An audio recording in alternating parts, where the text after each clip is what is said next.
सोचिए एक राजकुमार जिसके पास सत्ता, दौलत, सब कुछ था, लेकिन उसने सब छोड़ दिया।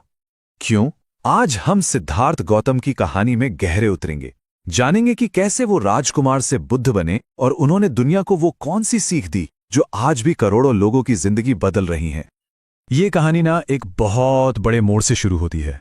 एक राजकुमार जो ऐशो आराम की जिंदगी जी रहा था, अचानक सब कुछ छोड़कर एक मुश्किल सफर पर निकल पड़ता है, सच्चाई की खोज में। सवाल यह है कि आखिर ऐसा हुआ क्यों? तो चलिए सबसे पहले सिद्धार्थ के शुरुआती दिनों में चलते हैं। जरा सोचिए, एक ऐसा राजकुमार जिसकी दुनिया महल की चारदीवारी में ही सिमटी हुई थी, जिसने बाहर की असली दुनिया देखी ही नहीं थी। तो देखिए, सिद्धार्थ का जन्म हुआ 563 ईसा पूर्व में, एक शाही परिवार में। जिंदगी में हर तरह की सुख सुविधा थी। 16 साल की उम्र में उनकी शादी भी हो गई राजकुमारी यशोधरा से। मतलब सब कुछ एकदम सेट था। लेकिन फिर 29 साल की उम्र में कुछ ऐसा हुआ जिसने उनकी पूरी जिंदगी का रुख ही बदल दिया। हुआ ये कि महल से बाहर एक दिन उन्होंने 4 ऐसी चीजें देखीं जिसने उन्हें अंदर तक हिलाकर रख दिया। पहली बार उनका सामना जिंदगी की कड़वी सच्चाइयों से हुआ। बुढ़ापा, बीमारी और मौत। ये सब देखकर उनका मन इतना बेचैन हो गया कि वो इंसानी दुख के इस जाल का जवाब ढूंढने के लिए निकल पड़े।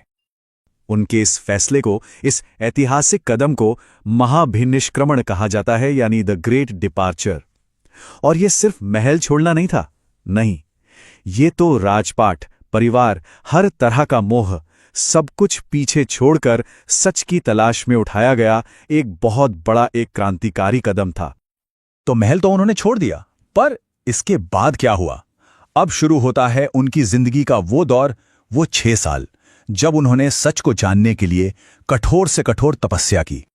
और हां, एक दिलचस्प बात यह भी है कि बुद्ध की ये पूरी कहानी जो हम जानते हैं, वो सदियों से ऐसे ही पुराने ग्रंथों के जरिए हम तक पहुंची है।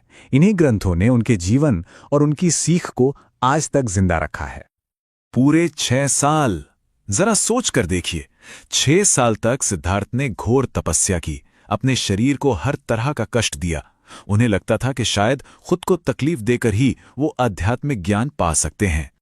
लेकिन इतने सालों की तपस्या के बाद उन्हें बहुत गहरा एहसास हुआ।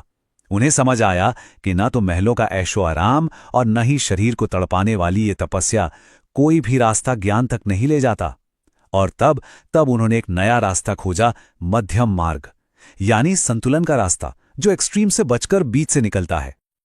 और फिर वो पल आया। 35 साल की उम्र में बोधगया में एक पीपल के पेड़ के नीचे ध्यान की एकदम गहरी अवस्था में उन्हें बोधि यानी परम ज्ञान मिला।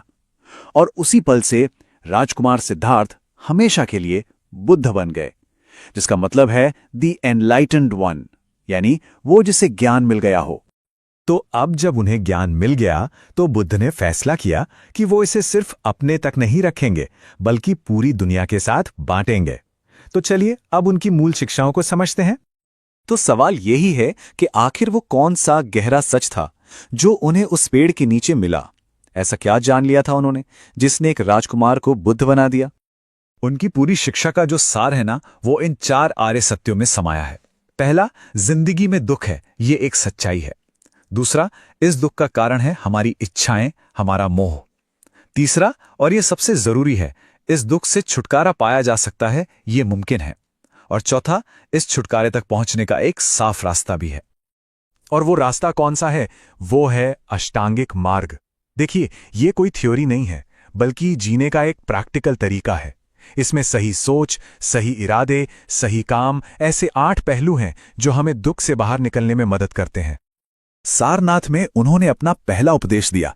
इस घटना को धर्मचक्र प्रवर्तन कहते हैं, मतलब धर्म के पहिए को घुमाना। ये एक ऐतिहासिक पल था, क्योंकि यहीं से उनकी शिक्षाएं एक आंदोलन की तरह फैलनी शुरू हुईं। तो बुद्ध ने तो अपनी शिक्षाएं दे दी। अब देखते हैं कि उनकी ये बातें कैसे संजोकर रखी गईं और कैसे उन्होंने एक विश्व धर्म का रूप ले लिया। बुद्ध को मानने वाले जो लोग थे, वो मोटे तौर पे 2 तरह के थे। एक थे भिक्षु और भिक्षुणियां, जिन्होंने घर बार छोड़कर मठों में जीवन बिताया। और दूसरे थे उपासक, यानी आम लोग, जो अपनी गृहस्थी में रहते हुए ही बुद्ध की शिक्षाओं पर चलते थे। उनकी सारी शिक्षाओं को बाद में त्रिपिटक में इकट्ठा किया गया।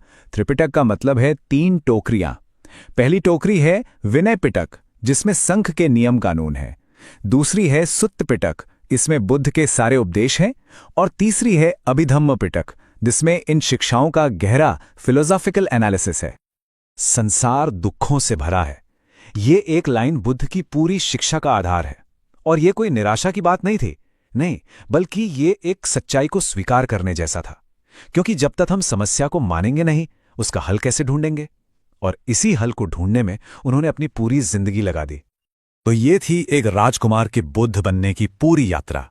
उनके जन्म से लेकर 29 साल की उम्र में घर छोड़ने तक, फिर 35 की उम्र में ज्ञान पाने और आखिर में 80 साल की उम्र में महापरिनिर्वाण तक। एक ही जीवन में इतनी बड़ी यात्रा, जिसने दुनिया का इतिहास बदल दिया और आज भी करोड़ों लोगों को रास्ता दिखा रही है। और आखिर में एक सवाल कि दुख और पीड़ा का ये 2500 साल पुराना जवाब आज भी करोड़ों लोगों की जिंदगी को कैसे संवार रहा है। ये सोचने वाली बात है कि ये प्राचीन शिक्षाएं